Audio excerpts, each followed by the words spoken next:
Being an NFL receiver in the 1970s was treacherous. Even before catching the ball, a receiver typically paid a big price just trying to get open. As wide receiver Isaac Curtis was quoted, they could hit you anywhere on the field. They would run you out of bounds downfield. You'd be 15 yards downfield and the quarterback would roll up on you, or the corner would hold you up, and here would come an outside linebacker cutting you.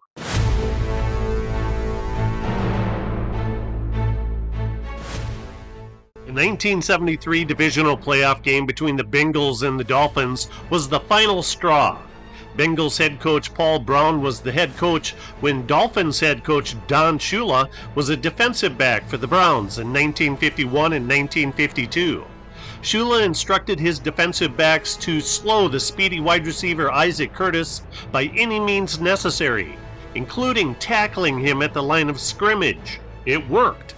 Curtis only caught one pass for 9 yards. After the postseason, founding NFL Competition Committee member Paul Brown strongly petitioned other members to make a rule change.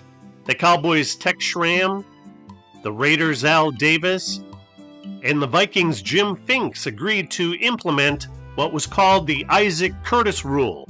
The so-called Isaac Curtis Rule, as reflected in operations.nfl.com, states that a receiver was only allowed to be chucked or blocked one time by a given defender after the receiver had gone 3 yards downfield. It also eliminated roll blocking and the cutting of wide receivers. Don Shula had good reason to be fearful of Isaac Curtis. He made the AFC Pro Bowl team with the 5th most receiving yards, 4th most receiving touchdowns, and 4th highest yards per catch in the NFL as a rookie.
I think the NFL Competition Committee determined that if a rule change didn't occur, all teams would copy Don Shula's defensive philosophy, and then offenses would grind to a halt.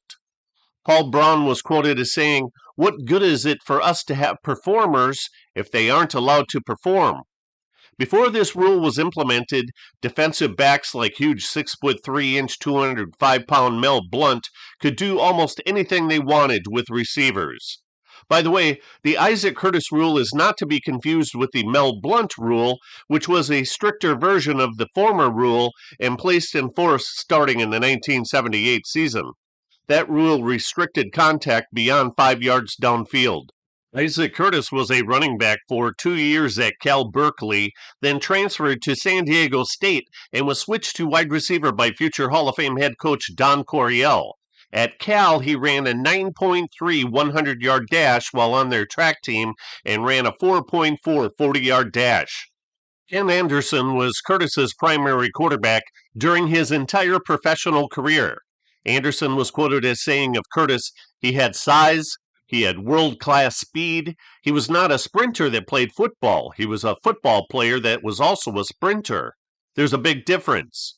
When you look at his rookie year and what he did, he had the same kind of impact on the NFL that Jerry Rice did.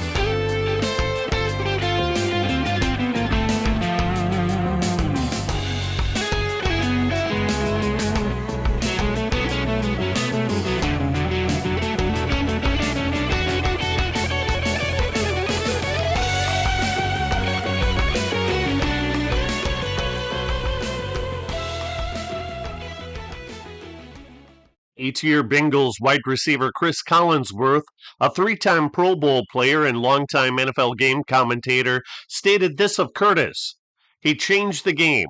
There's no question, because no one could keep up with him."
In this 1976 Week 10 game, it was 4th and 4 at the Oilers' 47-yard line with the Bengals behind 27-24 in the final minute of the game.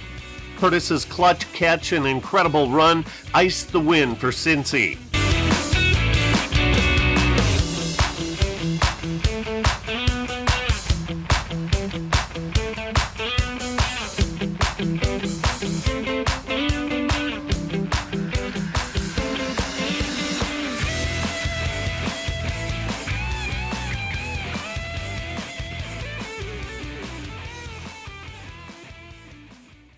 A contemporary of Curtis that defenders also couldn't keep up with was wide receiver Cliff Branch.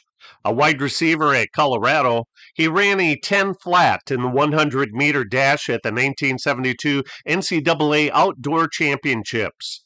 Besides both players being speed burners, they each made 4 consecutive Pro Bowl teams, and Curtis made 3 consecutive second-team All-Pro designations, while Branch made 3 consecutive first-team All-Pro designations.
The second most similar player to Isaac Curtis over their careers, per ProFootballReference.com, is another speedster, Mel Gray.